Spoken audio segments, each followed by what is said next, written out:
Hey everyone, True here, and today I'm going to review the new burn unit, Honnoji. We are going to look at the AI analysis first, then I'll give you her pros and her cons, and in the end the conclusion, including a tier prediction. So looking at her threat level first, we see something interesting, and that is that her threat level is permanently increased by 10%, regardless of the battle state. On top of that, she gets further multipliers if there are a certain number of burning units in the battle.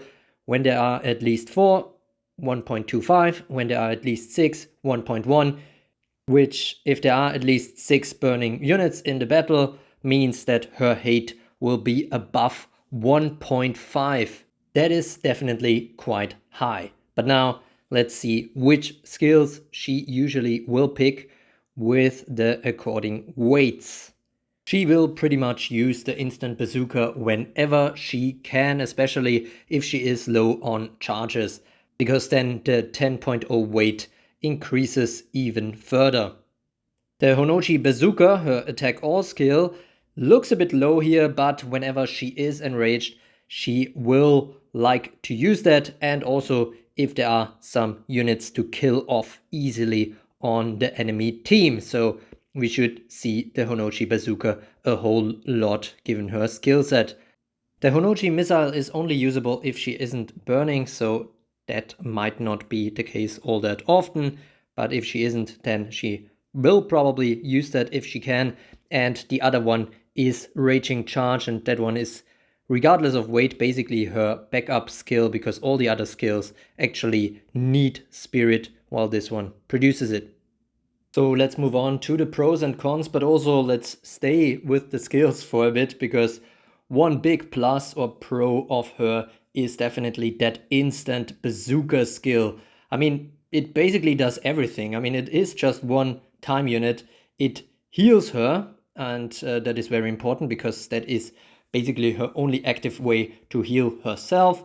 It charges her up, which is very important for her dynamic, and it also deals an absolutely good amount of damage. I mean, we can expect her to be enraged often when she gets the turn for that instant bazooka, and then these damages, depending on how many burning units are on the battlefield, get increased up to 900%.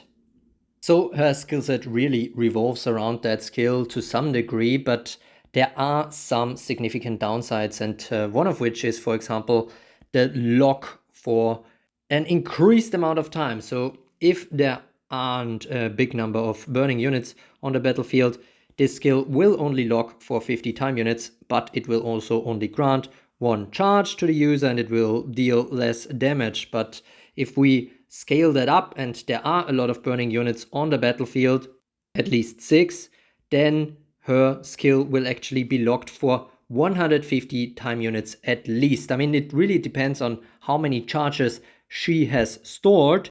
So even if there are not that many burning units on the battlefield, this skill could still get locked for 150 time units. The important part here is that this skill becomes locked for 50 time units for each charge stored by the user after use of this instant bazooka skill. This is definitely nerfing her, because while the charges increase her survivability, not being able to use the instant bazooka for such an increased time lowers it yet again.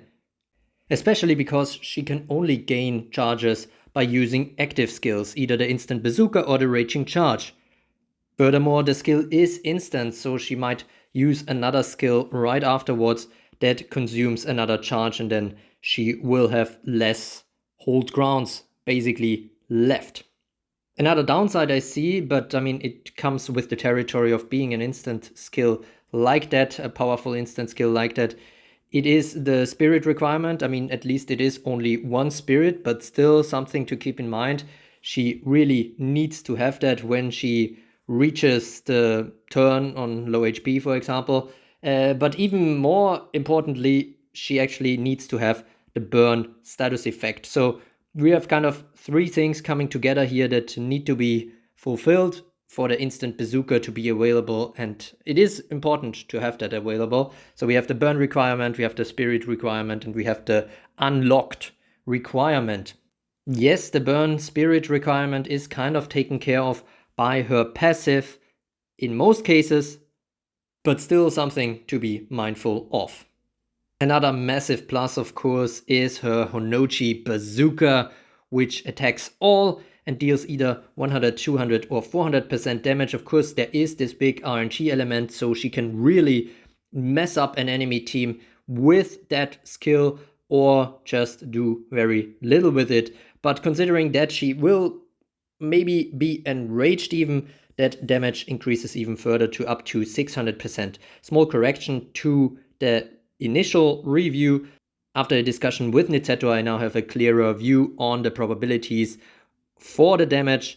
Basically, 50% probability that she deals 200% damage, 33% probability that she deals 100% damage, and 17% probability that she deals 400% damage. This means on average 200% damage to every enemy, and only 1 in 6 will actually get dealt the maximum of 400% or 600% while enraged. Because this attack ignores the stealth status effect, the counter stance status effect, the skin passive skills, it is really a very, very good skill, and also very good at spreading burn basically, or taking out some low HP opponents or hold ground units.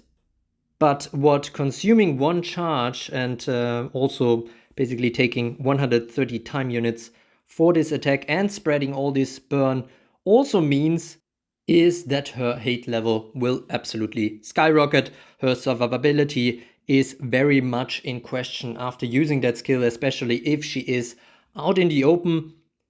There will definitely be a lot of burn on the battlefield after using that skill. Additionally, she will consume that one charge, which leaves her with at most 2 charges on her to stay alive. And it is quite a time span until she gets another turn. And maybe even if she gets that other turn, something like the instant bazooka might actually still be locked.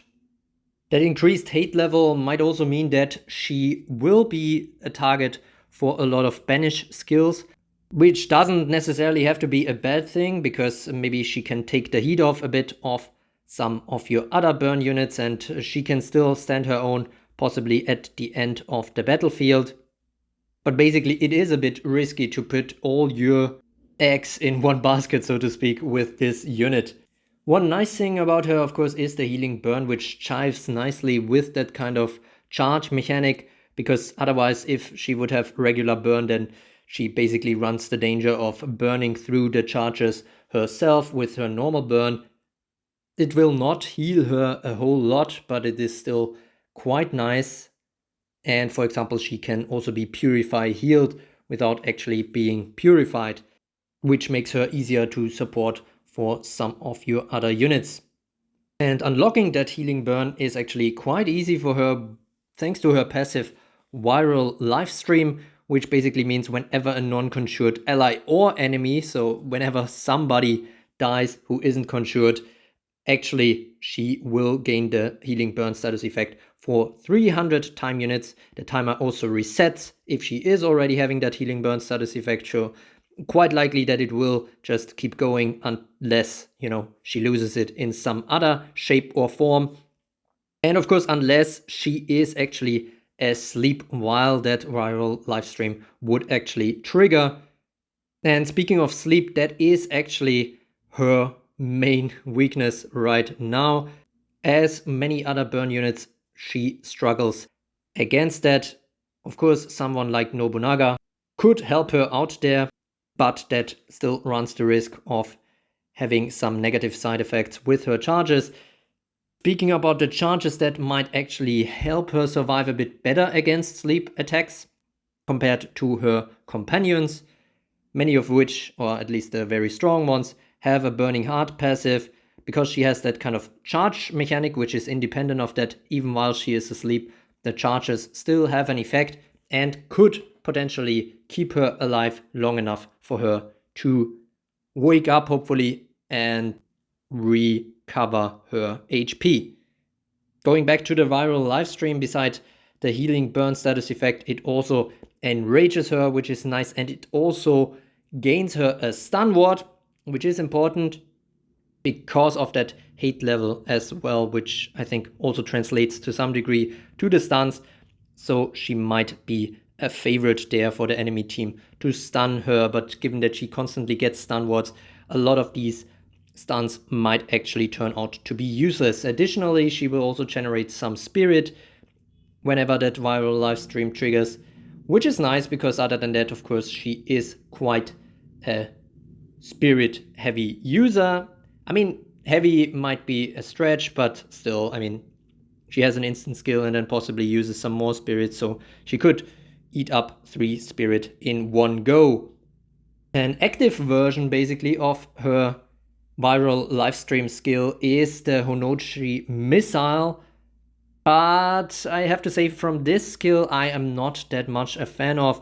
It only deals 400% to one enemy, and it actually costs 2 spirit, which I think is quite high, 100 time units as well, and then she just gains the healing burn status effect and a stun ward.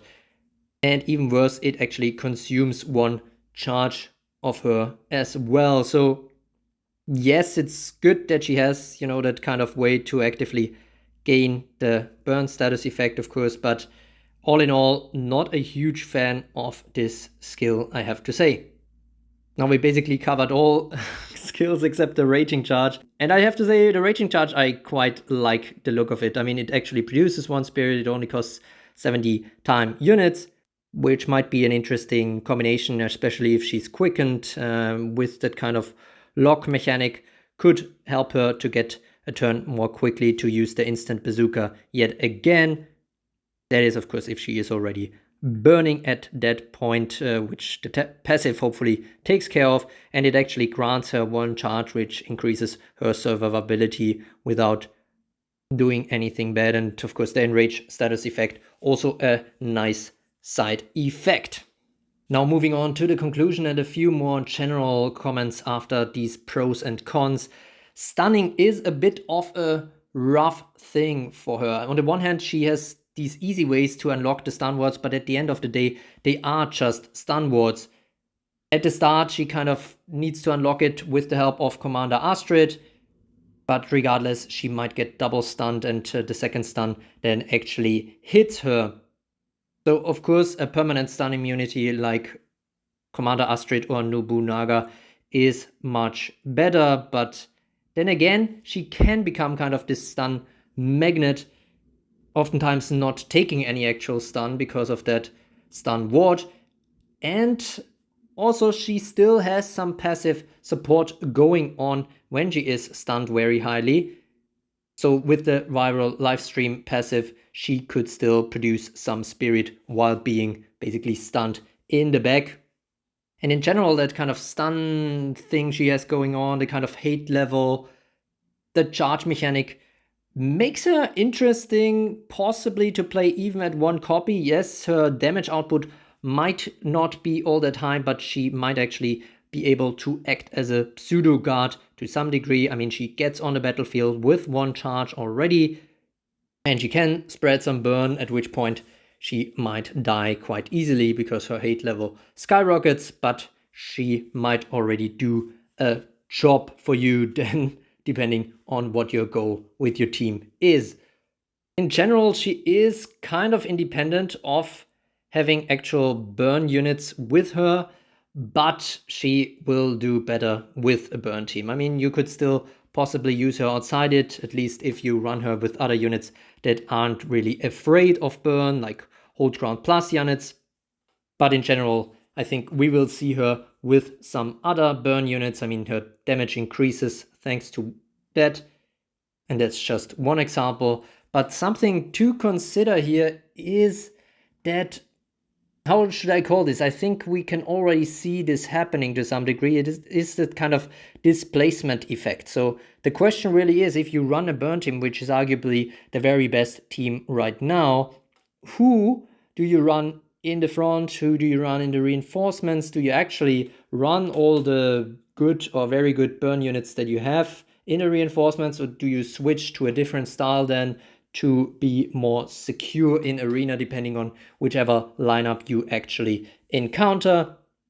Commander Astrid is still an absolute must in a burn team right from the get-go at the start of the battle, and definitely the very best burn unit right now still, because she basically does everything and has insane survivability at the same time, as long as she doesn't get slapped. Then usually you will have a guard like Bright Astrid with her. That then only leaves 2 more spots in the starting lineup, and then the question becomes, who do you put there? Is it Honnoji? Is it Nobunaga? Maybe it's Freya. In the reinforcements directly, we often see Fire Elmina. Do you push her back a bit and maybe say, okay, Nobunaga can come from the reinforcements? Also, additional question is, do you really want to skip Cinderella in the starting lineup? Is that something to do, to have her come later, or would you still rather hedge your bets and have her straight from the beginning? So that's what I mean with this kind of displacement effect. More specifically on Honnoji, the question is, yes, she has quite high hate, she might actually die faster or be banished or whatever, but still she could have some significant value. I mean, even if she dies kind of fast, if she takes out some enemies with that attack all skill that are usually hiding behind guards, that could already be a lot of help to her burn colleagues. And then some other burn units might join the battlefield that can deal with the rest. All that being said, that is why I think in the very best case scenario, and that is kind of also considering that burn needs to be picked up more universally, I don't quite believe yet that this will be the case, but let's assume it will be picked up much more. Then still the SS tier will be her absolute ceiling in my eyes. So to some degree I agree with my viewers here who have given the votes in this poll, but I think it is more likely we will see her in the S tier. And one more thing to consider is that, yes, a lot of strong burn units are coming out right now. The synergy is through the roof, but at some point we will see some kind of counter released. I mean, Ludmilla and Clarice is already a beginning of that, but maybe Sigza will come up with something else, maybe a buff to poison or other nerfs that could help against burn. Maybe even with a Cindy-like skill set. Small note, that kind of tier rating, of course, is explicitly for arena. In war, I could also see her doing some great stuff. Let me know what you think of Honnoji in the comments. Did you or will you pull for her? Thanks to Nizetto and Lens Chairs for the materials used in this video. Stay tuned for more footage from Honnoji in top level arena. Don't forget to like and subscribe to become a true carrot, and as always, thanks for watching.